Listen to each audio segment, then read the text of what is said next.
ወደ ፖላንድ መሄድ ትፈልጋላችሁ? እውነተኛ የፖላንድ አሰሪዎችን በነፃ የምታገኙባቸው 3 ኦፊሻል ዌብሳይቶች። በዚህ ቪዲዮ ለደላላዎች 1 ሳንቲም ሳትከፍሉ በስልካችሁ በነፃ በመግባት እውነተኛ የፖላንድ አሰሪዎችንና ኩባንያዎችን ቀጥታ የምታገኙባቸውን 3 ታዋቂ የፖላንድ የስራ ፖርታሎችን እንዲሁም በቀላሉ ተቀባይነት ለማግኘት እንዴት ኢሮፒያን ስታንዳርድ ሲቪ መስራት እንደሚቻልና ስታመለክቱ ብዙ አጭበርባሪዎች ስላሉ እንዳትጭበረበሩ ማወቅ ያለባችሁን ወሳኝ ነገሮች እናያለን። ወደ አውሮፓ ወይንም ወደ ፖላንድ ለመሄድ አሰሪዎችን የት ነው የምንፈልገው? ወይም ደላላዎች እውነተኛውን አሰሪ የሚያገኙት ከየት ነው? ሚስጥሩ ይህ ነው። በየቀኑ ፖላንድ ውስጥ ያሉ ትላልቅ ፋብሪካዎች፣ መጋዘኖች፣ የትራንስፖርት ድርጅቶችና የቴክኖሎጂ ኩባንያዎች ሰራተኛ አጥተው በየቀኑ በኢንተርኔት ላይ በነፃ የስራ ማስታወቂያ ያወጣሉ። ደላላዎች የሚያደርጉት ነገር ምንድነው? ያንን በነፃ የወጣ የስራ ማስታወቂያ ከኢንተርኔት ላይ ይወስዱና የእናንተን አለማወቅ ተጠቅመው የፖላንድ ስራ ፈቃድ አግኝተናል $8000 አምጡ ይሏችኋል። በሌላ በኩል ደግሞ ብልጥ የሆኑ ወጣቶች በስልካቸው እነዚህን የፖላንድ የስራ ዌብሳይቶች በመክፈት ቀጥታ ከፖላንድ ኤችአር እና አሰሪዎች ጋር በኢሜል ተነጋግረው በነፃ የስራ ፈቃዳቸውን ወርክ ፐርሚት ሲቀበሉ ታያላችሁ። እና ያኔ አንድ ጥያቄ ራሳችሁን እንድትጠይቁ ያደርጋችኋል። እውነት እነዚህ በነፃ ስራ የሚያወጡት የፖላንድ ዌብሳይቶች የትኞቹ ናቸው? እኔስ በስልኬ እንዴት ልጠቀምባቸው እችላለሁ? ዛሬ በግልጽ እናወራለን። ለዚህ ቻናል አዲስ ከሆናችሁ ፉአኒ ኬር ይባላል። ህይወታችሁንና ገንዘባችሁን ከማጭበርበር ለመጠበቅ አሁኑኑ ሰብስክራይብ በማድረግ ፋሚሊ ሆኑ። ወደ እውነታው እንለፍ። ወደ ዌብሳይቶቹ ከመሄዳችን በፊት መጀመሪያ ሁላችንም ልንገነዘበው የሚገባ አንድ ለማወጥ የሚከብድ እውነት አለ።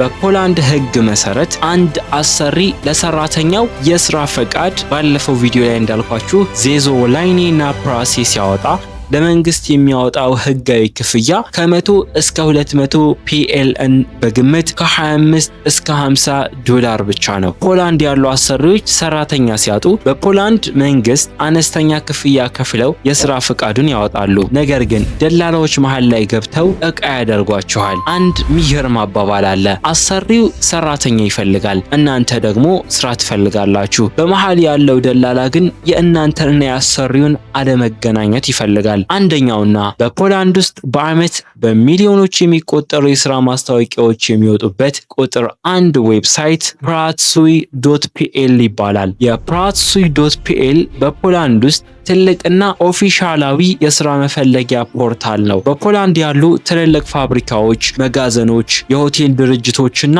የአይቲ ኩባንያዎች ስራቸውን በቅድሚያ የሚያወጡት እዚህ ዌብሳይት ላይ ነው። በስልካችሁ በነፃ እንዴት ትጠቀሙበታላችሁ? ዌብሳይቱን መክፈት በስልካችሁ ክሮም ብራውዘር ላይ በመግባት pracuj.pl ብላችሁ ትከፍታላችሁ። ዌብሳይቱ በፖሊሽ ቋንቋ ስለሆነ የክሮም ትራንስሌት ቱ እንግሊሽ ወይም ደግሞ ትራንስሌት ቱ አምሃሪክ የሚለውን በመንካት ሙሉ በሙሉ ወደ እንግሊዘኛ ወይም አማርኛ ትቀይሩታላችሁ። ከዛ ቀጥሎ ሰርች ኪወርድ ነው። ሰርች ቦክሱ ላይ ወርክ ፐርሚት ወይም ደግሞ ዜዞላይኒ እና ፕራሴ ወይንም ኢንግሊሽ ስፒኪንግ ሌላ ፎሬን ዌልካም የሚሉ እነዚህን የተለያዩ ቃላቶች እያስገባችሁ ለውጭ ሀገር ዜጎች ክፍት የሆኑትን ስራዎች ለይቶ ያመጣላችኋል ማለት ነው። እዚህ ዌብሳይት ላይ የምታዩቸው አሰሪዎች ሙሉ በሙሉ ህጋዊና የተረጋገጡ ቬሪፋይድ ኩባንያዎች ናቸው። ቀጥታ የድርጅቱ ኤችአር ኢሜይልና የስራ ዝርዝር በማየት ማመልከት ትችላላችሁ። አሁን ደግሞ ወደ ሁለተኛውና በፖላንድ ውስጥ በተለይ ለመጋዘን፣ ለፋብሪካ፣ ለእቃ ማሸግና ለሹፌርነት ስራዎች ቁጥር 1 ወደ ሆነው ዌብሳይት እንመጣለን። OLX.pl ይህ በፖላንድ ውስጥ እጅግ በጣም ታዋቂ የሆነ የማስታወቂያ ፖርታል ነው። በፖላንድ ያሉ አብዛኞቹ ትናንሽና መካከለኛ ፋብሪካዎችና መጋዘኖች በፍጥነት ሰራተኛ ሲፈልጉ የመጀመሪያ አማራጫቸው OLX.pl ላይ መፖሰት ነው። በስልካችሁ በነፃ እንዴት ትጠቀሙበታላችሁ? እንደተለመደው በብራውዘር ገብታችሁ OLX.pl ብላችሁ ትጽፋላችሁ። ከዛ ጆብስ የሚለውን ክፍል ትመርጣላችሁ። ገጹን ወደ እንግሊዘኛ ተተረጉሙታላችሁ። የውጭ ሀገር ሰራተኞች የሚፈልጉትን መለየት ነው። ከዛ በኋላ መጋዚን፣ ፓኮዋኔ የሚሉ አሉ። ቴሌግራም ላይ ያስቀምጥላችኋለሁ። ብዙ የሰርች ኪወርዶች አሉ። እነዚህ ላይ የፖላንድ አሰሪዎች ለውጭ ሀገር ሰራተኞች ያዘጋጇቸውን ስራዎች ያመጡላችኋል። እዚህ ዌብሳይት ላይ የሚፖሰቱት አሰሪዎች ቀጥታ የስልክ ቁጥራቸውን ወይም የኤችአር ኢሜይላቸውን ያስቀምጣሉ። ያለምንም ደላላ ቀጥታ ከራሳቸው ከአሰሪዎቹ ጋር በኢሜይል ወይም በዋትስአፕ ተነጋግራችሁ ማመልከት ትችላላችሁ። ወደ ሶስተኛውና ሁሉንም የፖላንድ ስራዎች በአንድ ቦታ ወደሚያሰባስበው ድንቅ ዌብሳይት እንለፍ። ጆብሌ ፖላንድ ወይም ደግሞ pl.joble.org። ጆብሌ ማለት በፖላንድ ውስጥ ያሉ በሺዎች የሚቆጠሩ ኩባንያዎችን የራሳቸውን ዌብሳይትና የስራ ቦርዶች በመቃኘት ሁሉንም የስራ ማስታወቂያዎች በአንድ ቦታ አጠቃሎ የሚያሳያችሁ ግዙፍ የስራ መፈለጊያ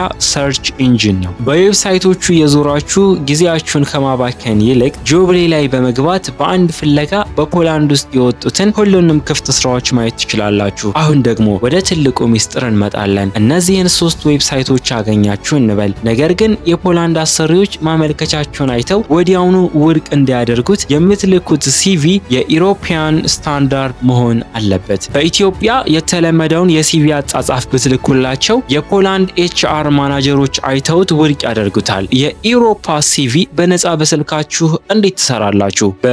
ስልካችሁ ክሮም ላይ በመግባት europass.europa.eu የሚለውን የአውሮፓ ህብረት ኦፊሻል ዌብሳይት ትከፍታላችሁ። ክሬት ሲቪ የሚለውን ትነካላችሁ። የግል መረጃችሁን፣ የትምህርት ደረጃችሁን፣ የስራ ልምዳችሁንና የምታውቋቸውን ቋንቋዎች ታስገባላችሁ። ዌብሳይቱ በነፃ ጥራት ያለው በአውሮፓ ህብረት የሚታወቀውን ኢሮፓ ሲቪ በፒዲኤፍ አዘጋጅቶ ያወጣላችኋል። ይህንን ኢሮፓ ሲቪ ይዛችሁ ስታመለክቱ የፖላንድ አሰሪዎች እናንተን እንደ ፕሮፌሽናል ሰራተኛ አይተው ማመልከቻችሁን በጥንቃቄ ይመለከቱታል። አሁን ደግሞ ወደ ወሳኙ ደረጃ እንመጣለን። በእነዚህ ዌብሳይቶች ላይ አሰሪዎችን ካገኘን በኋላ በኢሜይል ምን ብለን ነው ማመልከት ያለብን? አብዛኛው ሰው የሚሰራው ትልቅ ስህተት ምን መሰላችሁ? ለአሰሪዎች ኢሜይል ሲጽፍ እባክህን ስራ ስጠኝ፣ እኔ የፖላንድ ቪዛ ፈልጋለሁ ብሎ ረጅምና ሰልቺ ጽሑፍ ይጽፋል። የፖላንድ ኤችአር ማናጀሮች ይህንን ሲያዩ ወዲያውኑ ድሊት ያደርጉታል።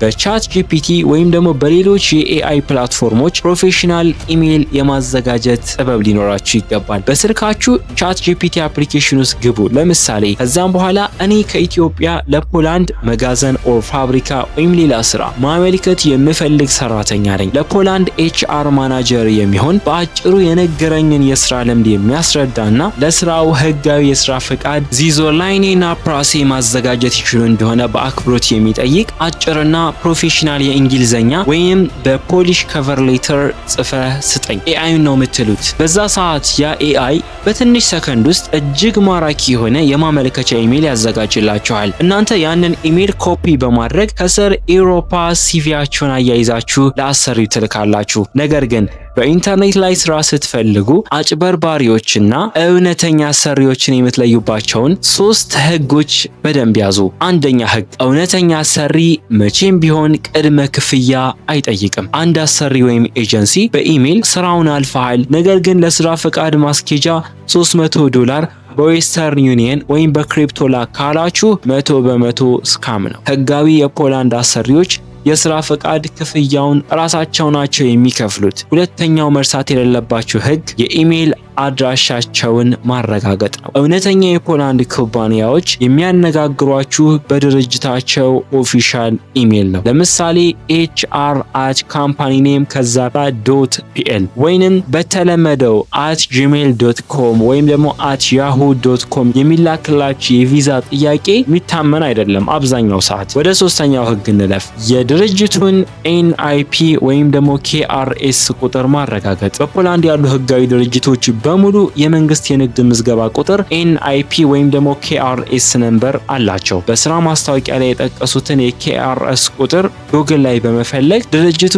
በፖላንድ ህጋዊ መሆኑን ማረጋገጥ ትችላላችሁ። በአሁን ዘመን መረጃው ዌብሳይቶቹና የኤአይ መሳሪያዎቹ በሙሉ እጃችሁ ላይ አሉ። እናንተ የሚጠበቀው ትንሽ መሞከርና በየቀኑ በነፃ ማመልከት ብቻ ነው። ስለዚህ ከዛሬ ጀምሮ ለደላላዎች ገንዘባችሁን አታስረክቡ። በኢሮፓስ.ኢሮፓ.ኢዩ ላይ በነፃ የራሳችሁን ሲቪ አዘጋጁ። በነገርኳችሁ 3 ዌብሳይቶች ላይ በየቀኑ ለአሰሪዎቹ በነፃ አመልክቱ። ይህ ቪዲዮ ጠቃሚ መረጃ እንደሰጣችሁ ሙሉ በሙሉ ተስፋ አረጋለሁ። ከነገርኳችሁ ዌብሳይቶች ውስጥ ስለየትኛው በቅድሚያ ቱቶሪያል ቪዲዮ ልስራ ኮሜንት ላይ አስቀምጡልኝ። ቪዲዮን ከወደዳችሁት ላይክ ማድረጋችሁን አትርሱ። በቀጣይ ጠቃሚ ነው ለእናንተ አስፈላጊ ነው ባልኩት መረጃ ምርጥ ቪዲዮ ይዤላችሁ እስክመጣ ሰላም ቆዩልኝ።